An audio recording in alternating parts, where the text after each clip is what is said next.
प्रभु श्री कृष्ण कहते हैं, समय के साथ साथ हालात भी बदल जाते हैं, इसलिए बदलाव में स्वयं को बदलना ही बुद्धिमानी है। समय कभी नहीं रुकता। आज यदि बुरा चल रहा है तो कल अच्छा समय भी अवश्य आएगा। अगर आप बहुत बुरे वक्त से गुजर रहे हैं तो चलते रहिए, रुकिए मत, क्योंकि बुरा वक्त भी गुजर जाएगा।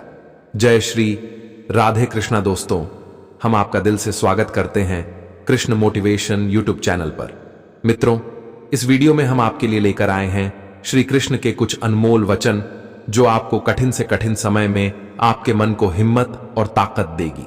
जीवन में कभी कभी ऐसे पल आते हैं जब सब कुछ टूटता हुआ नजर आता है, निराशा हमें घेर लेती है और सारे रास्ते बंद होते हुए नजर आते हैं। लेकिन ऐसे समय में ही श्री कृष्ण के वचन हमारे दिल में एक नई रोशनी जगाते हैं। श्री कृष्ण ने गीता में कहा है, कर्म करो, फल की इच्छा नहीं। श्री कृष्ण ने कहा है, जो मुझ पर विश्वास करता है वह कभी अकेला नहीं होता। यह वाक्य हमें हिम्मत देता है कि कठिनाइयों के समय में भी हम अकेले नहीं हैं। श्री कृष्ण हमेशा हमारे साथ हैं। मित्रों, अगर आप हमारे चैनल पर नए हैं तो चैनल को सब्सक्राइब करिए, और अगर आपको हमारे यह छोटा सा प्रयास अच्छा लगता है तो वीडियो को लाइक करें और कमेंट बॉक्स में लिखें, जय श्री कृष्ण। मित्रों, जिंदगी में जितने भी मोड़ आते हैं वो सब आपका भला करने के लिए कृष्ण ही लाते हैं। जो व्यक्ति भावनाओं में उलझ कर रह जाता है उसे कभी बड़ी उपलब्धि हासिल नहीं होती। इसलिए सब बात भूलकर सिर्फ लक्ष्य पर ध्यान दीजिए। जो होने वाला है वह होकर ही रहता है, और जो नहीं होने वाला वह कभी नहीं होता। ऐसा निश्चय जिनकी बुद्धि में होता है उन्हें चिंता कभी नहीं सताती है। जो आपकी सही बातों का भी गलत मतलब निकालते हैं उनको सफाई देने में अपना वक्त बर्बाद न करें। कृष्ण कहते हैं, मां कभी साधारण नहीं होती, वह तो परमात्मा के बाद वह शक्ति है जो खुद मौत की गोद में जाकर एक जिंदगी को जन्म देती है। इसलिए मां का सदैव सम्मान करें। भाग्य मनुष्य के निर्णयों का परिणाम है। एक ही निर्णय भविष्य की दिशा बदल सकता है। हर सुबह इस यकीन के साथ उठो कि मेरा आज का दिन मेरे कल से बेहतर होगा। किसी काम में या किसी व्यक्ति को पाने के लिए यदि आप अपना 100% दे चुके हो, उसके बाद भी यदि आप सफल नहीं हो रहे तो उदास मत होइए, क्योंकि जहां इंसान की मर्जी नहीं चलती वहां ऊपर वाले की मर्जी चलती है, और ऊपर वाला आपको वो देगा जो आपके लिए सबसे सही है। अगर जीवन में कुछ बड़ा करना चाहते हो तो एक छोटी सी बात जान लो, जीवन में जितनी ज्यादा मुश्किलें होंगी उतनी ही ज्यादा तुम्हारी प्रगति भी होगी। स्वार्थ से रिश्ते बनाने की कितनी भी कोशिश करें वह कभी नहीं बनते, और प्रेम से बने रिश्तों को कितना भी तोड़ने की कोशिश करें वह कभी नहीं टूटते। अपने मन को निरंतर हरि भक्ति में ही लगाने का प्रयास करो, यही जीवन का सार है।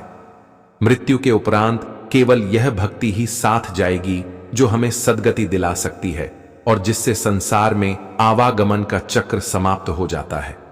इसी लक्ष्य की प्राप्ति के लिए ही यह मानव जीवन भगवान ने कृपा करके प्रदान किया है। अगर अब भी हमने शेष जीवन को नहीं संवारा और बिना भगवत भक्ति के ही जीवन समाप्त हो गया तो केवल पछताना ही शेष रह जाएगा। परिवार के साथ धैर्य प्यार कहलाता है, औरों के साथ धैर्य सम्मान कहलाता है, स्वयं के साथ धैर्य आत्मविश्वास कहलाता है, और भगवान के साथ धैर्य आस्था कहलाती है। अगर जीवन में कुछ बड़ा करना चाहते हो तो एक छोटी सी बात जान लो, जीवन में जितनी ज्यादा मुश्किलें होंगी उतनी ही ज्यादा तुम्हारी प्रगति भी होगी। विचारों को वश में रखिए, वो तुम्हारे शब्द बनेंगे। शब्दों को वश में रखिए, वो तुम्हारे कर्म बनेंगे। कर्मों को वश में रखिए, वो तुम्हारी आदत बनेंगे। आदतों को वश में रखिए, वो तुम्हारा चरित्र बनेगा। चरित्र को वश में रखिए, वो तुम्हारा भाग्य बनेंगे। जरूरत से ज्यादा सोचकर हम ऐसी समस्या खड़ी कर लेते हैं जो असल में है भी नहीं। मत सोच कि तेरा सपना क्यों पूरा नहीं होता। हिम्मत वालों का इरादा कभी अधूरा नहीं होता। जिस इंसान के कर्म अच्छे होते हैं उसके जीवन में कभी अंधेरा नहीं होता। सहने वाला जब अत्याचार सहकर भी मुस्कुरा रहा है तो उस इंसान का बदला भगवान लेते हैं। जब जब सत्य की असत्य से लड़ाई होगी, सत्य अकेला ही खड़ा होगा, क्योंकि असत्य के साथ मूर्खी की भीड़ होगी। फिर भी असत्य के सामने सत्य की सदैव विजय होगी। किसी भी व्यक्ति से ज्यादा लगाव हानिकारक है, क्योंकि लगाव उम्मीद की ओर ले जाता है और उम्मीद दुख का कारण बनती है। देने के लिए, दान लेने के लिए, ज्ञान और त्यागने के लिए अभिमान उत्तम है। कर्म का थप्पड़ इतना भारी और भयंकर होता है कि हमारा जमा हुआ पुण्य कब खत्म हो जाए पता भी नहीं चलता। पुण्य खत्म होने पर समर्थ राजा को भी भीख मांगनी पड़ती है। इसीलिए कभी किसी के साथ छल कपट करके किसी की आत्मा को दुखी ना करें। भगवान सिर्फ वही नहीं है जहां हम प्रार्थना करते हैं, भगवान वहां भी हैं जहां हम पाप करते हैं। दुनियाओं वालों को नहीं, दुनिया बनाने वाले को राज्य कीजिए। लोग रंग बदलते हैं, मुरली वाला वक्त बदलता है। हम कर्म चुनते हैं और कर्म हमारा परिणाम चुनता है। संबंध बड़ी बड़ी बातें करने से नहीं, छोटे छोटे भाव को समझने से गहरे होते हैं। जो आपकी भावनाओं को जानकर भी आपको तकलीफ दे, वो कभी अपना हो ही नहीं सकता। मौन से बड़ा कोई उत्तर नहीं और क्षमा से बड़ा कोई दंड नहीं। जिनके साथ बात करने से ही खुशी दोगुनी और दुहक आधा हो जाए, वो ही अपना है। अपमान का बदला झगड़े या लड़ाई से नहीं लिया जाता, बल्कि शांति से कामयाब होकर लिया जाता है। भगवान से प्यार और इंसान से प्यार में क्या फर्क है?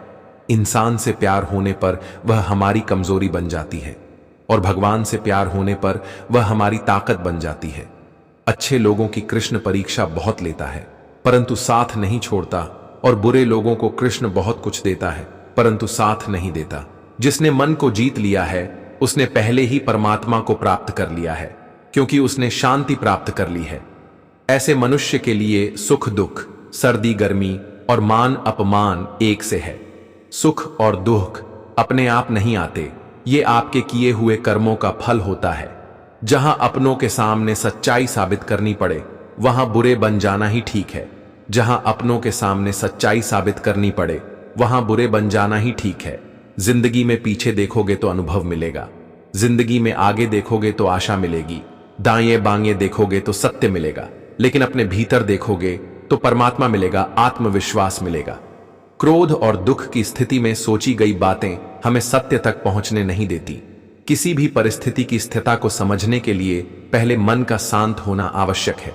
गीता में कहा गया है, जो इंसान किसी की कमी को पूरी करता है, वो सही अर्थों में महान होता है। तुम्हारा क्या गया जो तुम रोते हो? तुम क्या लाए थे जो तुमने खो दिया? तुमने क्या पैदा किया था जो नाश हो गया? न तुम कुछ लेकर आए, जो लिया यहीं से लिया, जो दिया यहीं पर दिया, जो लिया इसी भगवान से लिया, जो दिया इसी को दिया। श्री कृष्ण कहते हैं, अपनी पीड़ा के लिए संसार को दोष मत दो, अपने मन को समझाओ। तुम्हारे मन का परिवर्तन ही तुम्हारे दुखों का अंत है। सर्वाधिक आनंद उन्हें प्राप्त होता है जो अकेले रहने की कला सीख जाते हैं। अपने कर्मों पर विश्वास रखिए, आपके अच्छे कर्म आपको वह सब दिला देंगे जो आपकी किस्मत में लिखा होगा। मन को इतना मजबूत बनाओ कि किसी के किसी भी प्रकार के व्यवहार से मन की शांति भंग ना हो पाए। जैसे व्यक्ति पुराने वस्त्रों को त्याग कर नए वस्त्रों को धारण करता है, ठीक उसी प्रकार आत्मा पुराने शरीरों को त्याग कर दूसरे नए शरीरों को धारण करता है। भगवत गीता में लिखा है, इंसान के बर्बाद होने के 6 कारण है: नींद, गुस्सा, डर, थकान, आलस्य और काम टालने की आदत। भगवान जानते हैं आपने किस चीज के लिए कितना सब्र किया है, और यकीन मानिए आपके सब्र के हर पल की कीमत अदा होगी। प्रभु पर विश्वास रखिए। जीवन में वाणी को संयम में रखना अनिवार्य है, क्योंकि वाणी से दिए हुए घाव कभी भरे नहीं जा सकते। भगवत गीता हिंदू दर्शन और आध्यात्मिकता में सबसे महत्वपूर्ण ग्रंथों में से एक है। यह राजकुमार अर्जुन और भगवान कृष्ण के बीच 700 श्लोकों का संवाद है, जो कुरुक्षेत्र के युद्ध क्षेत्र पर आधारित है। संवाद एक महान युद्ध की शुरुआत से ठीक पहले होता है, जहां अर्जुन युद्ध में लड़ने के बारे में संदेह और नैतिक भ्रम से भरा होता है। श्रीमद् भागवत गीता में भगवान श्री कृष्ण के उपदेशों का वर्णन है। भगवान श्री कृष्ण ने अर्जुन के माध्यम से संसार को गीता का उपदेश दिया था।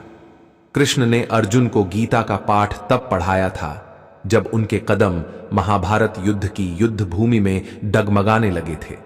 श्री कृष्ण के उपदेशों को सुनकर अर्जुन अपने लक्ष्य को पूरा करने की ओर अग्रसर हुए। कहा जाता है कि गीता में जीवन की हर एक परेशानी का हल मिल जाता है।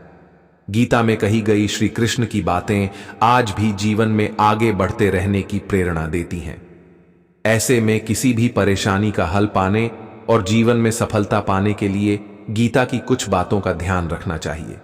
माना जाता है कि जो भी व्यक्ति गीता की इन 5 बातों का जीवन में अनुसरण कर लेता है, वह हर काम में जरूर विजय हासिल कर लेता है।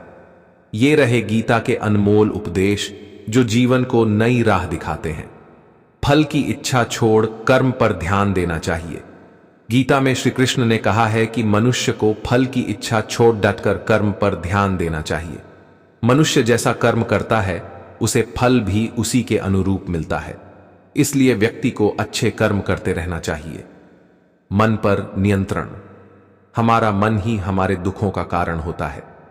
ऐसे में श्री कृष्ण ने गीता में कहा है कि जिस व्यक्ति ने अपने मन पर काबू पा लिया, वह मन में पैदा होने वाली बेकार की चिंताओं और इच्छाओं से भी दूर रहता है। साथ ही व्यक्ति को अपने लक्ष्य को भी आसानी से प्राप्त कर लेता है। क्रोध पर काबू रखें। क्रोध में व्यक्ति नियंत्रण खो बैठता है और आवेश में आकर गलत कार्य कर देता है। यहां तक कि कभी कभी गुस्से में व्यक्ति खुद का अहित कर बैठता है। गीता में श्री कृष्ण ने बताया है कि क्रोध को खुद पर हावी नहीं होने देना चाहिए। यदि गुस्सा आए तो स्वयं को शांत रखने का प्रयास करें। स्वयं का आकलन। श्री कृष्ण के अनुसार व्यक्ति को खुद से बेहतर कोई नहीं जान सकता, इसलिए स्वयं का आकलन करना बेहद जरूरी है।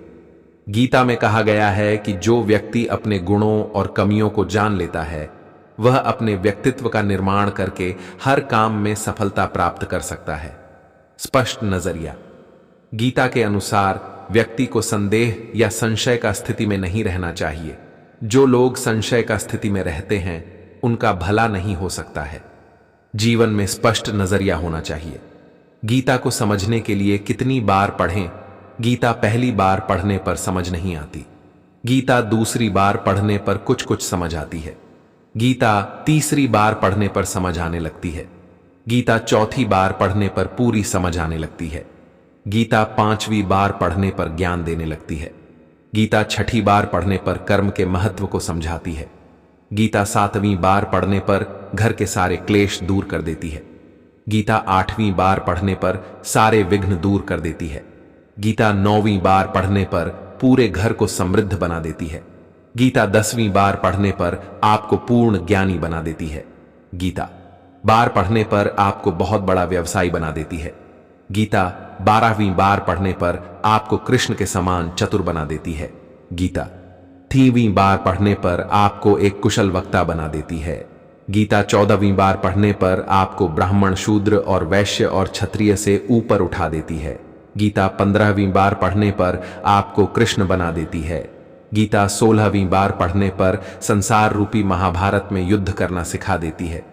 गीता 17वीं बार पढ़ें पर मोक्ष की ओर प्रवृत्त कर देती है। गीता 18वीं बार पढ़ने पर जन्म मरण के बंधन से मुक्त कर देती है। भागवत गीता के जितने अध्याय हैं उतनी बार पढ़िए। जय श्री कृष्ण।